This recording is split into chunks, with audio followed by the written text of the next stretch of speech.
నిద్దురలేవమ్మా తల్లి నిద్దురలేవమ్మా, పసుపు కుంకుమతో భక్తులు వేచినారమ్మా.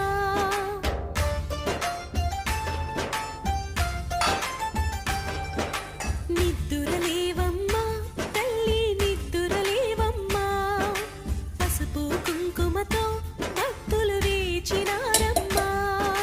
నీవే దిక్కని మహిమలు పెక్కని నీకే మొక్కితే తొలగును చిక్కని భక్తులు కలిపే భక్తిగా పలికిరి. శ్రీ మహాలక్ష్మీ నమోస్తుతే, శ్రీ మహాలక్ష్మీ నమోస్తుతే, శ్రీ మహాలక్ష్మీ నమోస్తుతే, శ్రీ మహాలక్ష్మీ నమోస్తుతే. మనసుకొట్టండి ఇలా వచ్చింది. అమ్మటానికి వస్తుంది కదా, మాది రోడ్డు పక్కనే ఇల్లు, ప్రతిదీ అమ్మడానికి వస్తుంది.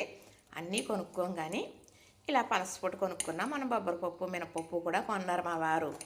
ఏమీ కొనవండి, బయట నుంచి అన్నీ తీసుకొస్తారు. ఎవరి దగ్గర కొన్నా ఒకటే, వారి దగ్గర కొని వీరు అమ్ముతారు అంతే తప్ప వీళ్ళ దగ్గర కొంటే బాగోదని కాదు. ఇలా పనసపొట్టు తీసుకున్నారు. ఇది తౌడు పొట్టు అంటారు.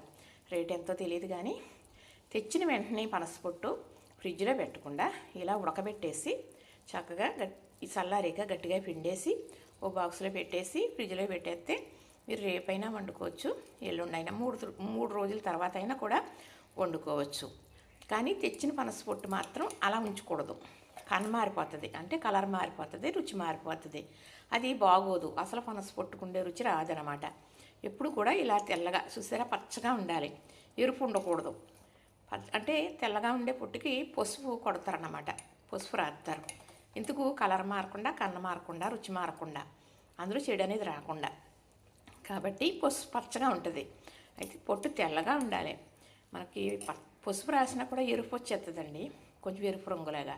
అది రుచించదు, అది కనమారిపోయిన లెక్క అనమాట. అందుకే కనమారిపోతుంది అంటారు. అంటే కలర్ మారితే కనమారుతుందని లెక్క అనమాట. చూసారా, నచ్చిందా? ఇంతేనండి.